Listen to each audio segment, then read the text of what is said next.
Do not delay nikah unnecessarily. Once nikah is ready, the two parties are happy, get that nikah done. So that any relation that happens between them thereafter happens in a way that is permissible. Remember that. Sometimes people say, no, my daughter is engaged. Brother, 3 years later, your daughter, no, she's engaged. I say, but brother, 3 years have passed. She had 2 abortions in the process. Do you know that? I'm not joking. I'm serious. My parents, you don't know what we know. They come to us for help when they cannot talk to you. I know.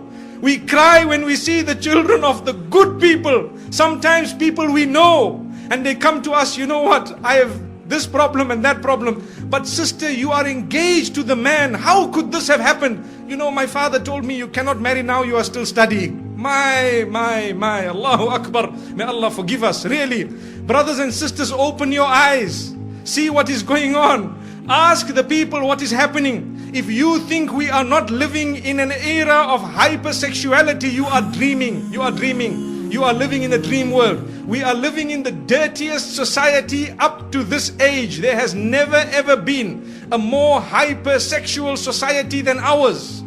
Believe me, everything out there is about sex. And I'm saying this because I have to fulfill my duty as a scholar of Islam to explain to the people what is going on out there and how we are heading in the wrong direction because we are living with blinkers. We don't even know what's happening.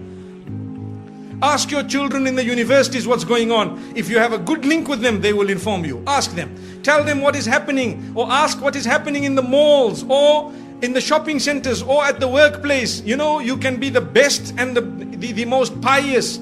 Yes, if Allah has granted you protection, you will always be protected. May Allah grant us goodness. There are people amongst us, and I'd like to hope that the bulk of us seated here, pure, good people by the will of Allah, you know how difficult it is to remain on that path. You know how easy it is to sin. Today it is easier to sin than it is to abstain from it. Allahu Akbar.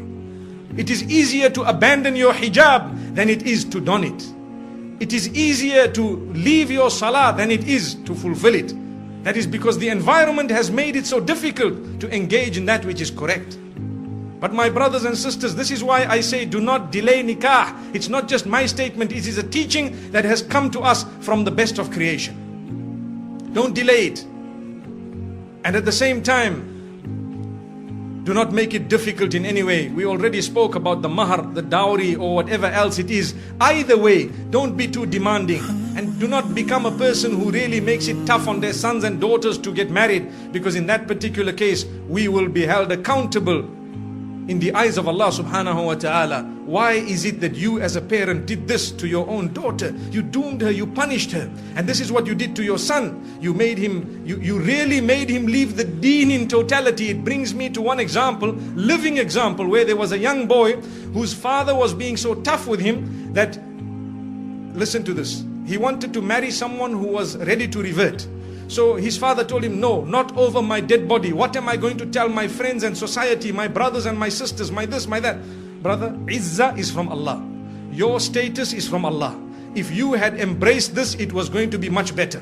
So you can explain to your friends and your family, look, you know, I tried my best, but today's society, you know, sometimes the children are doing their own thing and we have to try our best, saddidu wa qaribu, to make the most of what it is and to guide them as best as possible. And you know, we will see how best they can manage. But instead of that, this father chose to say, over my dead body.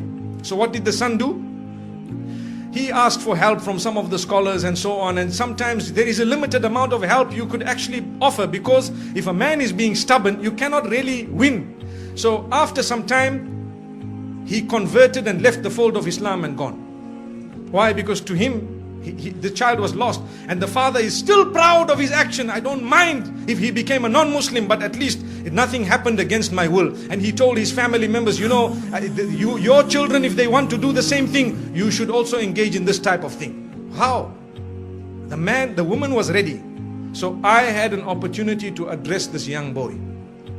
And when I spoke to him, he told me something that is really a question of the age. When I say question of the age, I mean sometimes the mind starts asking these questions.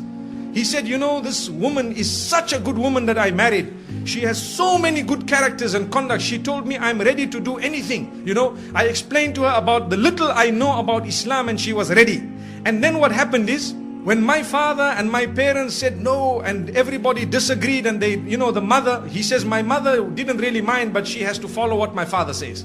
So after some time, they questioned me, her parents, to say, look, we were all okay for our daughter to, to enter the fold of Islam. Now, if she is not going to enter the fold of Islam, then why don't you enter our faith?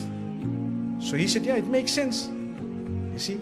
He said, yeah, it makes sense. If they refuse, I will not refuse. You people are not refusing. So he says that is what made him turn. Now look at this. The young boys of today, this is the logic they are using. They will not tell you Islam is correct and Islam believes in all the previous messengers and Islam, Allah is one. Even the father perhaps doesn't read Salah correctly, but he was proud with his action. May Allah subhanahu wa ta'ala forgive that man. Really, we tried very hard, but to be honest with you, it is only Allah who can bring people back.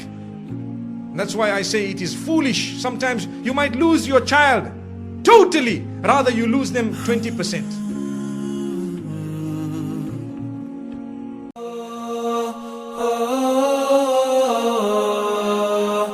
Oh